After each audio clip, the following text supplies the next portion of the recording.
Black Crystal. Greetings, ladies and gentlemen. In 2022, the great Japanese entrepreneur Inamori-Kazuo passed away at the age of 90. He was invited to Taiwan in 2015 to give a speech. The content of his speech was inspiring and enlightening to countless people. Below are the insights shared during that lecture, in memory of this master of life and business philosophy. It also helps you gain a clearer perspective on the meaning of life, partly answering the questions that trouble each of us. Why do I exist? In the long journey of life, from birth until now, I have realized one thing. When people face difficulties, they often complain and blame others. The more hardships they encounter, the greater the complaints and resentment in their hearts. However, complaints and dissatisfaction with life not only fail to improve the situation but also bring about self-inflicted consequences, pushing oneself into an increasingly worse position. This is the lesson I have learned over more than 80 years of life.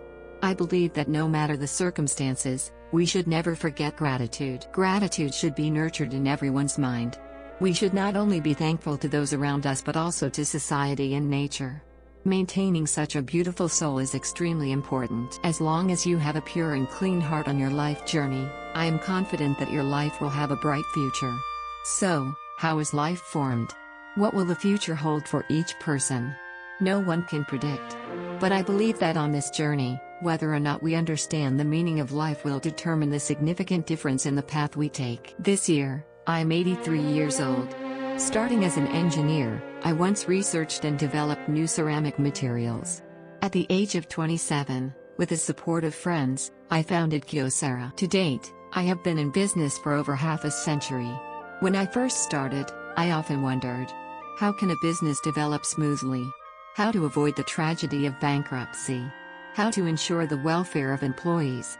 While diligently working every day, I also constantly pondered another question. What is life, after all?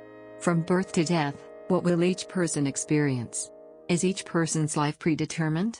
I gradually realized that each person is born with their own destiny and lives according to the thread of fate. However, in the process of living, if we think good thoughts and do good deeds, life will gradually transform for the better. From then on, I began to believe that in life, there exists a law of cause and effect. In the process of following destiny, at each crossroads of life, different thoughts and actions will lead to different outcomes. Destiny is like the vertical thread, while the law of cause and effect is the horizontal thread, weaving together the fabric of each person's life.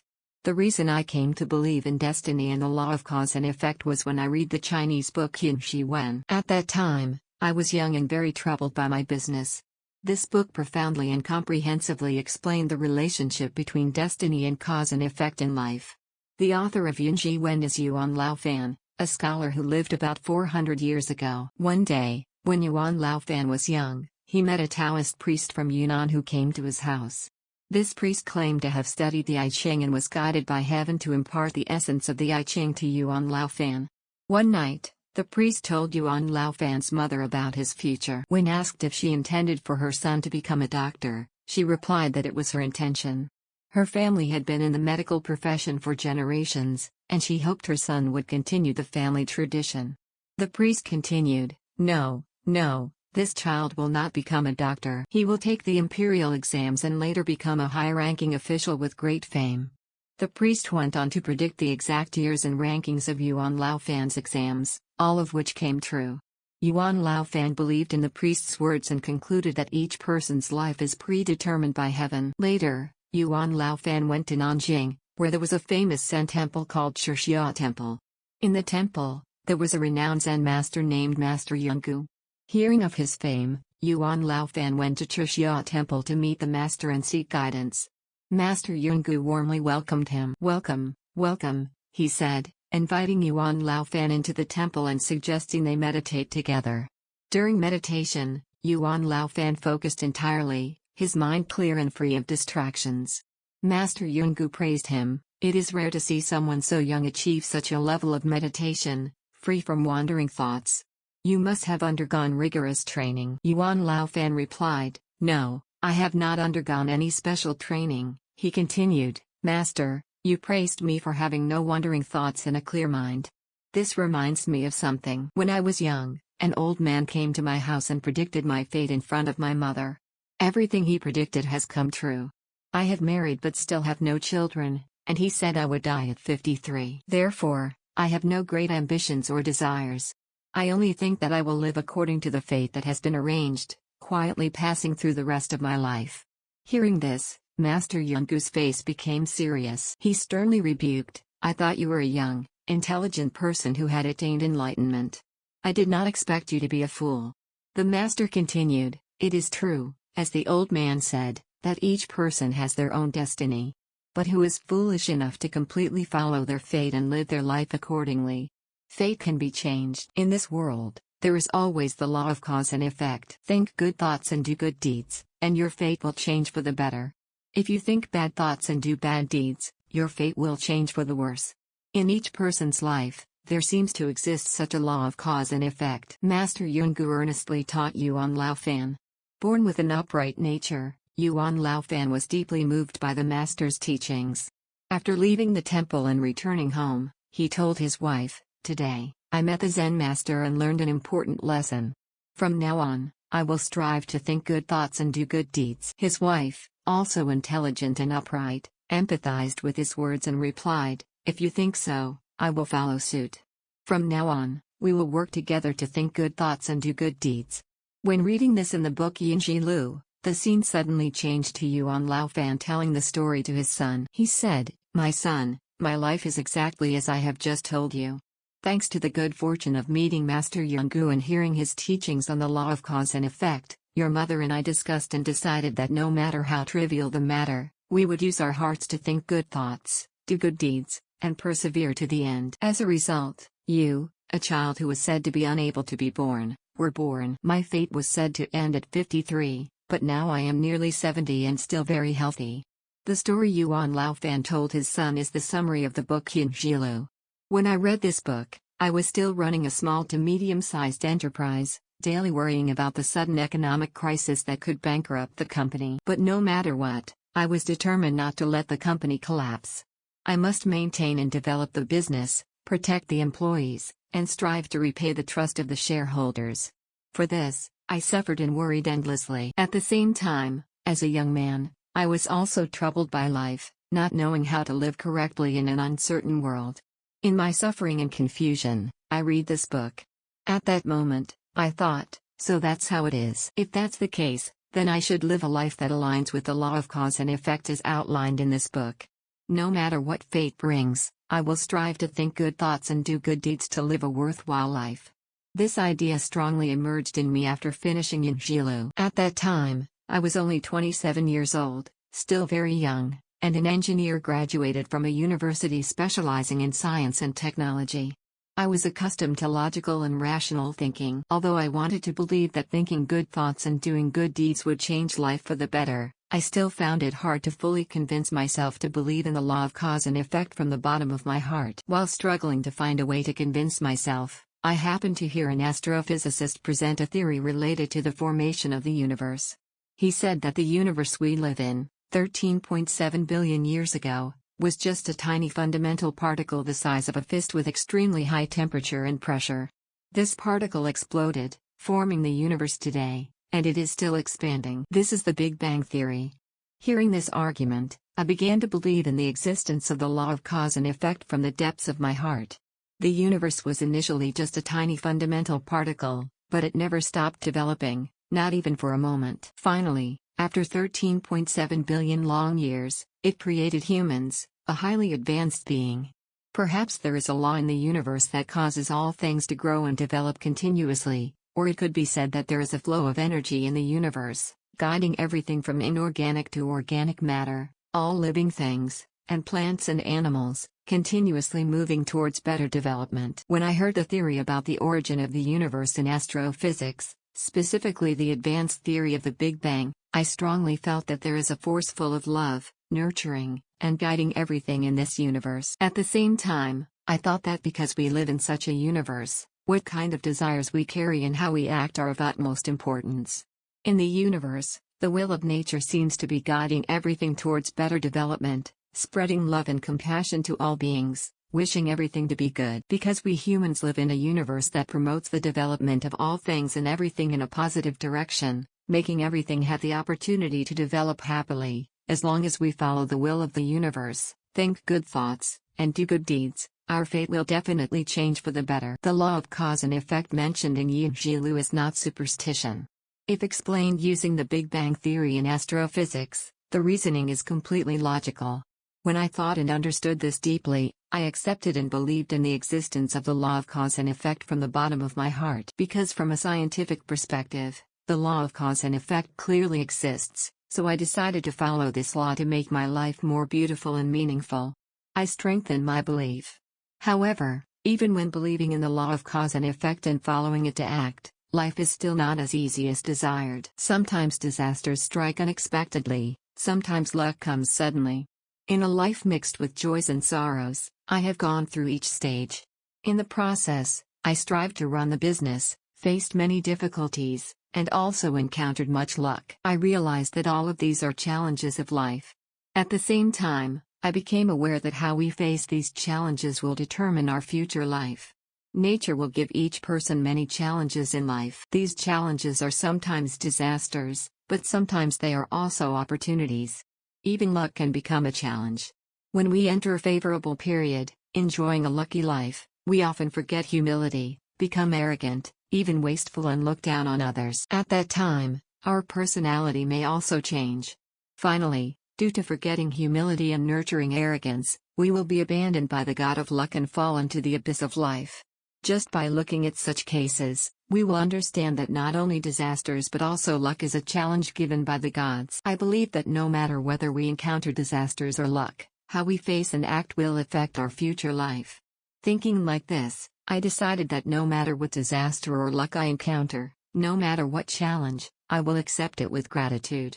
Even when encountering misfortune, I will maintain gratitude and accept the challenge of disaster. I will think that the gods and nature bring these deep sufferings to me, surely to make me realize something, reminding me by using disasters to challenge me.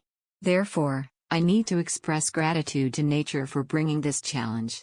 Next, I think that each of us has the courage and strong will to overcome difficulties and live strongly. No matter what kind of disaster we face, we should not give in, but face reality more bravely and strive to overcome the challenge with unwavering will. When people encounter disasters, they often blame heaven and earth, wondering why misfortune happens to them, then sinking into pain, sadness, even abandoning themselves. However, if we keep complaining and saying blaming words, life will become increasingly gloomy. I think we should never let ourselves fall into a state of pessimistic despair. No matter what disaster we face, we should consider it as a challenge from the gods, calmly accept, be optimistic, and strive to move forward. When I thought like this, gradually I formed my own life perspective.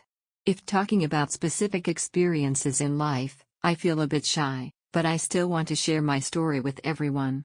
I was born in Kagoshima City, located in southwestern Japan. When I was in elementary school, I was not an outstandingly smart child, but just a mischievous child, often causing trouble in games. During World War II, I took the entrance exam for the most famous middle school in Kagoshima, but because I did not study hard, I failed. The next year, I took the exam again and failed once more. At that time, I was only 12 years old, and at the same time, bad luck followed when I contracted tuberculosis. In the fear of dying at any moment, I fought the disease and finally overcame the high fever. Later, I took the entrance exam for a private middle school and was fortunately accepted. At that time, it was World War II, my family's house was bombed by American planes, turning into ruins. My father, who ran a printing shop, lost his job. After the war, we lived in poverty on the land left after the fire. Due to difficult circumstances and limited family conditions, my parents did not intend for me to go to university.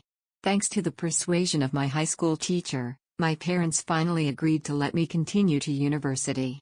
But I did not pass the entrance exams for the prestigious universities I wanted. Finally, I enrolled in the applied chemistry department of a local university. After graduating in 1955, I entered the job search period. At that time, it was only 10 years after the war, many places were still affected by the remnants of the war, and the Korean War had just ended. It was a very difficult time to find a job. No company accepted me. At that time, Graduates from local universities, no matter how excellent their academic achievements, had little chance of being hired by leading companies based in Tokyo or Osaka. My university advisor, seeing my plight, helped me find a job at a ceramics company in Kyoto. This company specialized in producing high-voltage insulating bottles. However, when I started working, I discovered that despite the company's long history, it had been continuously losing money since the war. Internal labor disputes were constant, with workers demanding wage increases and bonuses. Even the salary of a new employee like me was delayed from the first month. This was a company where even the first month's salary was delayed by 1 to 2 weeks. I started working in April, but by autumn, all my fellow new graduates had quit. Only I remained. In such difficult times, if I quit without finding a new job, I would not know where to go. Moreover, in my family, besides my eldest brother, I had 5 younger siblings who needed financial support. Therefore, I could not quit my job without an alternative. With no other choice, I decided to stay at the company and focus entirely on researching fine ceramics in the company's simple laboratory. At that time, I felt life was full of disappointment and had no way out. To escape reality and forget the pains of life, I completely focused on research. That's why I moved all my living utensils like pots, pans, and bowls into the laboratory to dedicate all my energy to work. Instead of blaming fate or abandoning myself, I decided to devote all my energy to research.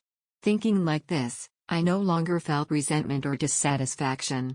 Instead, I could focus entirely on my work. Despite lacking modern research equipment, I utilized creativity and improved everything, not only helping the research progress smoothly but also achieving encouraging results. As a result, I received praise from my superiors. After publishing the research results, I was even praised by scientists and received commendation. This made me even more enthusiastic and determined. The more I strived, the more smoothly the research progressed, creating a positive cycle. From then on, my fate began to change and continuously improved. Because of this personal experience, I naturally formed the perspective that difficulties and disasters are challenges given to us by the gods, and we need to calmly accept, be optimistic, and always strive to move forward. From the misfortunes of childhood and early career to the improvement in fate, reflecting on my life journey, I deeply realized that the law of cause and effect truly exists in this world. The result of this law is completely real. From the depths of my soul, I believe in the law of cause and effect. When I was 27 years old, I founded Kyocera, and to date, the company's revenue has exceeded 14 trillion yen, becoming an indispensable manufacturer in Japan's industry. Additionally, the second company I founded 30 years ago, KDDI, a telecommunications group, through mobile network services, has now achieved revenue of over 43 trillion yen and developed into an excellent company. The annual profits of these two companies combined have exceeded 8 trillion yen, making both extremely outstanding enterprises.